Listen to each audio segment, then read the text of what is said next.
So we have all heard the old adage that the customer is always right. And I'm not here to talk to you about customer service. However, I do believe that when it comes to telling your story, your customer and your audience, the person you're speaking to, is hugely valuable in doing this effectively. So in order to be best in service to this audience, you need to know what their life looks like. So you're going to use your customer avatar page in your workbook, as well as whatever you wrote in the Who section on the page before that, to start to dig deeper into your ideal customer's life. So start to think about your customers that you've already had in your years in business, the ones that have been most appreciative of your work, that you have really enjoyed being in service to, and start to morph them into kind of a fictional super customer. Your most perfect customer for your business.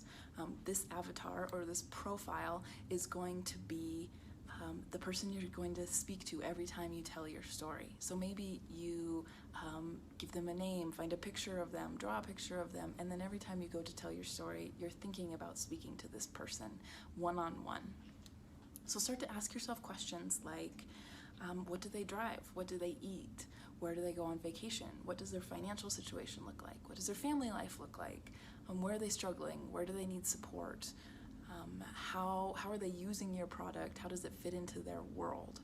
It's important to ask questions that don't just have to do with you and your business. As you become more clear on what their life looks like, you're going to be able to speak to them in a way that really resonates, and that is hugely important to have that message, that exchange, and to start establishing these relationships that feel valuable both to you and to your customer. So to get your wheels spinning, I'm going to go ahead and give you an example from my own life. I came to this work supporting businesses by being a small business owner, and I ran a bakery doing a lot of weddings. So my ideal customer looked something like: they were newly engaged, they are very in love and excited about their partner, they're excited to be planning this event, they're scanning the internet and magazines and clipping pictures and just buzzing with excitement for this big day. They also are pretty nervous because they've never done this before. They're stressed because planning weddings is really hard, and they're navigating things like demands from their family, from their to-be in-laws.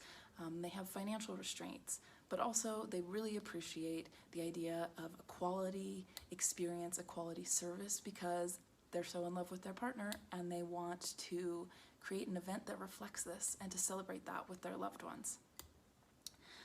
On top of this, they're probably new to their career, recently graduated from college maybe they just bought a house. They're thinking about things like kids, so when they're looking at vehicles, they're thinking about car seats. When they're buying houses, they're thinking about nurseries. They're starting to do things like throw away their old furniture from their college days, and to start to see how they can show up in the world as a new adult version of themselves.